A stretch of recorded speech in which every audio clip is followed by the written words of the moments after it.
বিজেপিরা বলছে ভারতবর্ষ মুসলিম রাষ্ট্র হবে। আমিও তাই বলছি, ভারতবর্ষ একটা সময় মুসলিম রাষ্ট্রই হবে।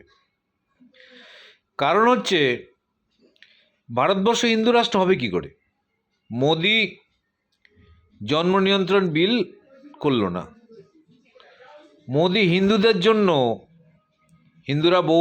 হিন্দুদের অনেক সাধু সন্তদের আমরা দেখেছি তারা গুরুকুল শিক্ষা যায়, যে সেটা মোদি করলো না।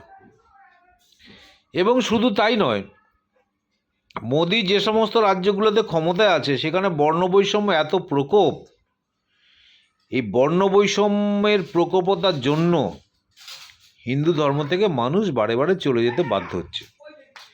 কেউ খ্রিস্টান হচ্ছে, কেউ মুসলিম হচ্ছে, বহু লোক এরকম নিদর্শন আমরা দেখেছি। কেন কি আমাদের চারিপাশে যা বিশ্বাস মণ্ডল সরকার বা অন্যান্য টাইটেলের, হিন্দু টাইটেলের যারা মুসলিম, তারা প্রত্যেকেই কিন্তু একসময় হিন্দুই ছিল।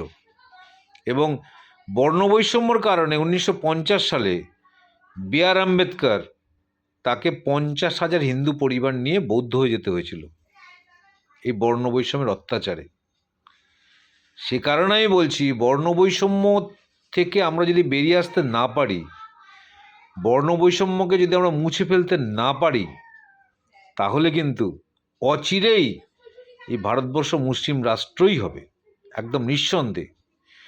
এবং যে জায়গা থেকে আমরা বাধা পাচ্ছি, এই 14% মানুষ যদি বর্ণবৈষম্য প্রকোপ থেকে আরও প্রকোপ করতে চায়, তারা যদি বাধা দেয়, তাহলে এই 14% মানুষকে হিন্দু থেকে সরিয়ে দিতে হবে। এদের নিয়ে হিন্দু করলে হবে না। বাকি যে 86% মানুষ, তাদেরকে নিয়েই হিন্দু হতে হবে। কেন কি এই 14% বর্ণবৈষম্য তৈরি করে হিন্দু ধর্মটাকে শেষ করে দিয়েছে। আর আজকে সারা বিশ্বে হিন্দুরা সংখ্যালঘু। সেই কারণে এই 14% মানুষকে বাদ দিয়েই নতুন হিন্দু ধর্ম গঠন করতে হবে। তবেই ভারতবর্ষ হিন্দু রাষ্ট্র হবে এবং হিন্দুদের উত্থান হবে। চারিদিকে দিক দিগান্তরে হিন্দু ধর্ম ছড়িয়ে যাবে।